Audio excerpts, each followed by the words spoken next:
Assalamu alaikum everyone. Today lecture is a history of psychology. History of psychology included the 5 period, which is a huge subject of psychology, and it is must be learned to second semester in psychology, BS psychology. First period, it is a ancient period. Second one, Greek period. Third one, medieval period. Fourth one, Renaissance period, and fifth one is a modern period. So I discuss each period one by one.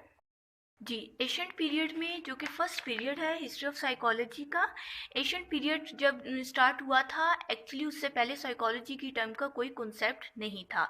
Ancient period mean के first period of the psychology. अब जब कुछ concept ही नहीं था abnormal behaviour का, तो उस time लोगों के व्यूज़ सुने क्या होते थे. अगर कोई पर्सन एबनॉर्मल बिहेवियर शो कर रहा होता था तो लोग कहते थे कि ये जो सा है ये या तो ये सोसाइटी से कट आउट हो गया है, या इसके अंदर कोई इवल है, या कोई स्पिरिट है इसके अंदर. इवन के लोगों के बिहेवियर अगर एबनॉर्मल होते थे तो वो कहते थे कि इन्हें कोई मैजिकल पावर जो सी है वो कंट्रोल कर रही है, मीन के कोई जादू हो चुका है इसके ऊपर. या फिर वो इस तरह भी बॉडी, ह्यूमन बॉडी को कंसीडर करते थे. वो कहते थे कि it is a battle ground between the good and evil, कि अच्छाई और बुराई के दरमियान एक जंग तैयार हो गया और वो जंग लड़ रहा है वो ह्यूमन बॉडी जो सा है जिसको एबनॉर्मल बिहेवियर जो शो कर रहा है. वो कहते थे ये एक बैटल ग्राउंड है between the good and evils. वो अच्छाई और बुराई को उसमें इंक्लूड कर देते थे. उनके व्यूज़ ये होते थे जब हिस्ट्री, साइकोलॉजी की हिस्ट्री में फर्स्ट व्यू आया. तो उस जब व्यू इस तरह के होते थे, फिर ट्रीटमेंट देखें कि किस तरह होती थी. ट्रीटमेंट लोग करते थे कैसे. अब लोग क्या करते थे, कहते थे इसके अंदर कोई स्पिरिट है, वो डंडे लेके उसके सर पे मारने शुरू कर देते थे ज़ोर ज़ोर से. अब वो पर्सन जिसके अंदर ऐसा कुछ नहीं भी था, वो एबनॉर्मल बिहेवियर था उसके अंदर, वो तब भी माफिया मांगता था कि नहीं नहीं मैं ठीक हो गया हूँ, मेरे अंदर से निकल गया जो भी चीज़ थी, जो कोई स्पिरिट थी, कोई इवल है, वो निकल गई है और मैं ठीक हूँ. वो डर के मारे दोबारा वो बिहेवियर अपना हाइड कर लेता था, किसी को बताने की कोशिश ही नहीं करता था, और जिससे और ज़्यादा प्रॉब्लम्स क्रिएट हो जाती थी. वो प्रॉब्लम बल्कि ठीक नहीं होती थी, बल्कि और ज़्यादा क्रिएट होना स्टार्ट हो जाती थी. अच्छा, और एक और काम वो करते थे, उसे या तो बहुत ज़्यादा डर्टी क्लॉथ पहना देते थे कि ये गंदा रहेगा, इसमें से स्मेल आएगी, तब इसमें से स्पिरिट खुद ब खुद दौड़ जाएगी. ठीक है, इस तरह की ट्रीटमेंट की जाती थी. एबनॉर्मल बिहेवियर किया जाता था उनके साथ, और उनको स्पेशली थेरिफिनेशन एक ट्रीटमेंट का नाम रखा गया था उस टाइम. वो क्या करते थे, वो एक ना स्टोन टाइप चीज़ लेते थे जिसे कहते हैं कुल्हाड़ा टाइप लेते थे, और उस बॉडी के सर पे मारते थे ज़ोर ज़ोर से. उसके बॉडी के सर पे मारते थे और कि ये स्पिरिट निकलेगी इससे बाहर. वो स्पिरिट ने क्या निकलना, उसका जो हेड होता था वही टूट जाता था और वो पर्सन लाइव ही नहीं कर पाता था, उसकी डेथ हो जाती थी. तो वो बस ये इल्ज़ाम देते थे कि ये जो स्पिरिट थी ये इसकी जान ले गई है, और ये जाते जाते इसकी जान लेके गई है इसलिए ये मर गया. वो ये गलती नहीं निकालते थे कि हमारी वजह से ये इसकी डेथ हुई है. वो उसका सारा ब्लेम ट्रीटमेंट का भी स्पिरिट पे डाल देते थे. कोई इवल होती थी उस पर डाल देते थे कि ये इसके साथ इसलिए ऐसा सलूक हुआ है. ये हमारा एशियंट पीरियड है हिस्ट्री ऑफ साइकोलॉजी के. वैसे ये बहुत ही लॉन्ग पीरियड, डिटेल में बहुत ज़्यादा चला जाता है, जो कि हम एक वीडियो में कवर नहीं कर सकते. सो वन बाय वन इंशाल्लाह हम न्यू आने वाली वीडियोस में ये भी कवर करेंगे इन डिटेल. हम एशियंट पीरियड में देखेंगे कौन कौन से फिलासफर्स आते हैं हमारे पास. वैसे तो एशियंट पीरियड में कोई फिलासफर आता ही नहीं है, और वो मोस्टली लोगों के व्यू ही थे. लोग जो से थे वो एज अ फिलासफर स्टेटमेंट बताते थे, और लोग जो से मोस्टली लोग ना पादरियों वगैरह के, पेरिस्ट वालों के पास जाते थे और उनके पास जाके ट्रीटमेंट करवाते थे कि ये हमारे अंदर मैजिक आ गया, ये मैजिकल पावर आप निकाल दें, या कोई हमारी इवल थी ये इसका रिजल्ट आ रहा है हमारे पास. मतलब खुद ही अपने रिजल्ट खुद ही सामने ले आते थे कि ये हमारी बुराई हुई है, इवल हुआ है, तो आप इसको, अब ये हमारे अंदर आ गई है चीज़, अब इसको आप निकाल दें कैसे. और वो भी ट्रीटमेंट मैंने आप लोगों को डिस्कस किया है कि कैसे वो ट्रीटमेंट करते थे, पर्सन ही नहीं. सेकेंड पीरियड हमारे पास आता है ग्रीक पीरियड. एक्चुअली लोगों के जो एशियंट पीरियड में बिलीफ थे वो इतने रॉन्ग्स थे, मैजिकल पावर, स्पिरिट वगैरह पे बिलीफ्स थे. तो ग्रीक पीरियड में बहुत सारे फिलासफर आए हमारे पास, वो वन बाय वन हम डिस्कस करेंगे. लेकिन इन पीरियड में भी बिलीफ लोगों के, पीपल्स के बिलीफ हम लोग चेंज नहीं कर सके. लोगों के बिलीफ उसी तरह रहे, लेकिन स्टेटमेंट्स हमारे पास आ चुकी थी. काफ़ी फिलासफर्स ने डिसऑर्डर के नेम्स दे दिए थे, काफ़ी मेडिकेशन स्टार्ट हो चुकी थी में, और ट्रीटमेंट जो थी वो बेटर होना स्टार्ट हो गई थी। वो जो स्टोन कट वाला ट्रीटमेंट का तरीका था वो फॉलो हुआ था इस पीरियड में, और लोगों ने अच्छे तरीके से ट्रीटमेंट स्टार्ट कर दी थी। थैलेस आया फर्स्ट पर्सन था। ये जो ईच फिलासफर है, ये एक लॉन्ग क्वेश्चन है ईच फिलासफर पे, सो ये एक वीडियो में ये हर फिलासफर को हम कवर नहीं कर सकते। So only give the outline of Greek period कि ग्रीक पीरियड में कौन कौन से फिलासफर हमारे आते हैं। तो इंशाल्लाह नेक्स्ट वीडियोस में हम इसे डिस्कस करेंगे। लेकिन जो थैलेस है ये फर्स्ट पर्सन था ग्रीक पीरियड में जिन्होंने अपना ओपिनियन दिया। नेक्स्ट एनेक्सिमेंडर आया, परमेंडियस आया, पाइथागोरस आया, फिर सुकराट आया। सुकराट ने भी अपनी स्टेटमेंट दी, अपने फार्मूलेस बताए। एम्पिडोकस आया, नेक्स्ट वन एनेक्सगोरियस आया, डेमोक्रेटस आया हमारे पास। नेक्स्ट है अल्कमोन, फिर Hippocrates, Plato and Aristotle. This are all the philosopher of included in the Greek period. So Greek period में लोगों के बिलीव्स हम थोड़ी से चेंज देखे हमने कि लोगों के इतने बिलीव हो चुके थे कि थेरिफिनेशन के ज़रिए हमने लोगों की ट्रीटमेंट नहीं करनी अगर कोई मैजिकल पावर है भी। वैसे तो वो बिलीव ही उनके इतने स्ट्रॉन्ग थे कि ये मैजिकल ही पावर है, ये कोई स्पिरिट है या कोई इवल है, वो यही बिलीव रखते थे ग्रीक पीरियड में भी। लेकिन ट्रीटमेंट में जो सी है चेंजिंग हमारे पास आ गई थी। This philosopher is included to the Greek period. Third period is about to medieval period. Medieval period में 3 पार्ट आते हैं। हमारा फर्स्ट पार्ट है earlier middle ages, later middle ages and Muslim period. First period जो सा हमारा है edges आती हैं वो अर्लियर मिडल एजेस, मतलब कि जब मेडिवल पीरियड स्टार्ट हुआ था, स्टार्टिंग में क्या चेंजिंग आई, क्या प्रॉब्लम्स आई, वो एज कहा जाता है उस टाइम को डार्क एजेस के नाम से। वो बहुत फेमस है बिकॉज जितनी भी साइंटिफिक हमारी प्रोग्रेस हुई थी, जितना भी हमारे ग्रीक फिलासफर्स ने स्टेटमेंट्स दी थी, काम किया था, वो सारा स्टॉप डाउन हो चुका था।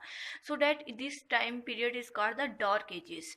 एंड लेटर मिडल एजेस में क्या हुआ था, लेटर में हुआ था कि ग्रीक फिलासफर जिनसे हमें अपना नॉलेज दे के, साइंटिफिक इंफॉर्मेशन दे के गए थे, वो दोबारा से रिस्टोर होना शुरू हो गया था। लोगों ने दोबारा से इस पर काम करना स्टार्ट कर दिया था, वरना से डार्क एजेस में लोग दोबारा से फर्स्ट पीरियड में चले गए थे।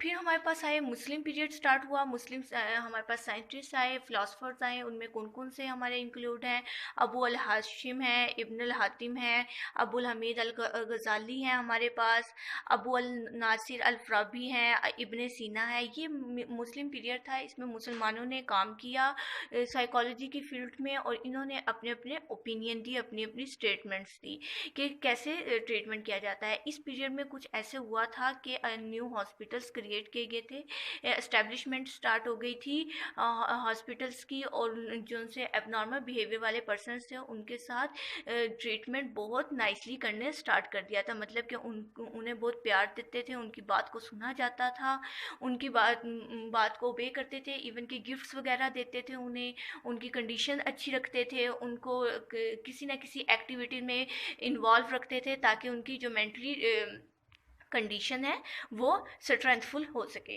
तो इस पीरियड में एंड में जाके जब मुस्लिम पीरियड्स आया था और जो मिडिल एजेस के लास्ट वन पीरियड आया था, उसके अंदर जो सा है इम्प्रूवमेंट दोबारा से रिस्टोर होना शुरू हो गई थी, जो कि हमारे फर्स्ट पार्ट में मिडिल एजेस की फर्स्ट जैसी मिडिल एजेस स्टार्ट हुई तो डार्क एजेस जो कि आ गई थी, और उसकी वजह से सब कुछ हमारा फिनिश हो चुका था।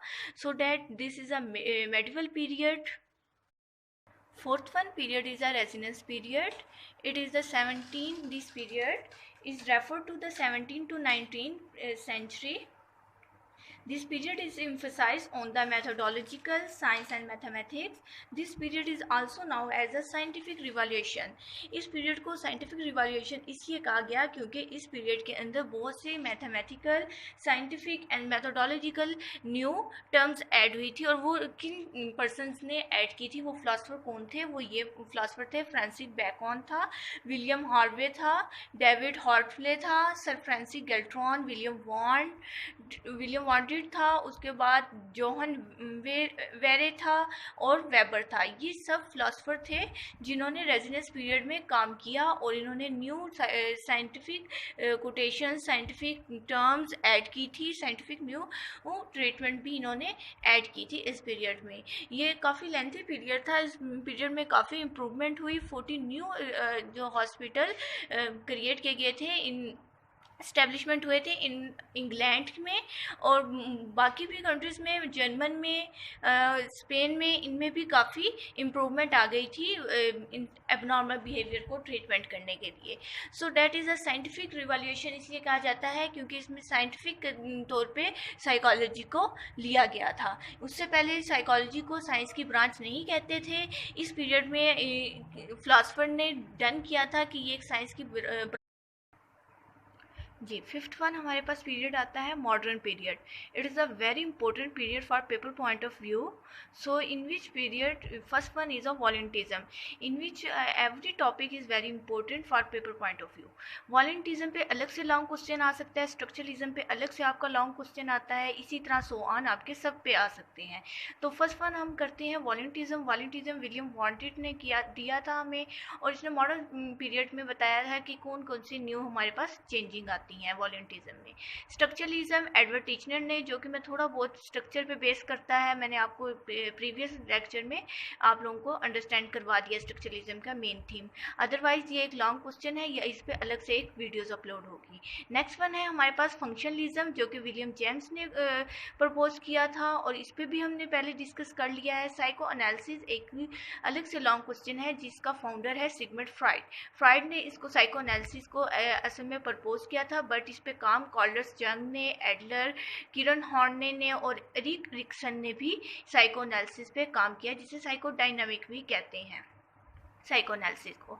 ये 5 जून से थे, फिलोसफर थे जो कि मेन इसमें काम किया जिन्होंने। इनके अलावा भी बहुत से न्यू पर्सन थे जिन्होंने काम किया था। बिहेवियरिज्म फेमस सिर्फ यही हुए थे। बिहेवियरिज्म जो है हमारा, हमने इसको भी थोड़ा बहुत इन टच किया हुआ है पिछले लेक्चर में, लेकिन इसमें जो है बिहेवियरिज्म जो सा है, जॉन बी वास्टर इसका फाउंडर है और इस पर काम किस किस ने किया है, आइवन पैवलोन ने और BF स्किनर ने, जिस पे मैंने आप लोगों को बताया था कि classical conditioning and operant conditioning आती है। New behaviourism, after the behaviourism pass out they are go to the new behaviourism आया था हमारी साइकोलॉजी में। नेक्स्ट वन हमारे पास आता है ह्यूमनिस्टिक अप्रोच। ह्यूमनिस्टिक अप्रोच को भी हमने थोड़ा सा इन टच किया हुआ है, जो कि कॉल्डर्स रॉगर इसका फाउंडर है और मैस्ले ने इस पे काम किया। ये अलग अलग से एक्चुअली मॉडल हैं जो कि मॉडर्न पीरियड में आए थे हमारे पास। इसमें न्यू एस्टेब्लिशमेंट हुई थी सब में और न्यू चीज़ें आई थी। फिर कॉग्निटिव साइकोलॉजी आई थी और गेस्टॉल साइकोलॉजी, गेस्टॉल के प्रिंसिपल आए थे इसमें हमारे पास। तो ये एक मॉडर्न पीरियड का आउटलाइन है। तो इसमें इंशाल्लाह ईच टॉपिक पे एक लॉन्ग वीडियोस अपलोड होगी जिसमें इनका न्यू कॉन्सेप्ट आपको मिलेगा कि वॉलंटिज्म क्या होता है, स्ट्रक्चरलिज्म क्या होता है, इसमें एडवर्ड टीचनर ने हमें कौन कौन सी टर्म्स दी हैं,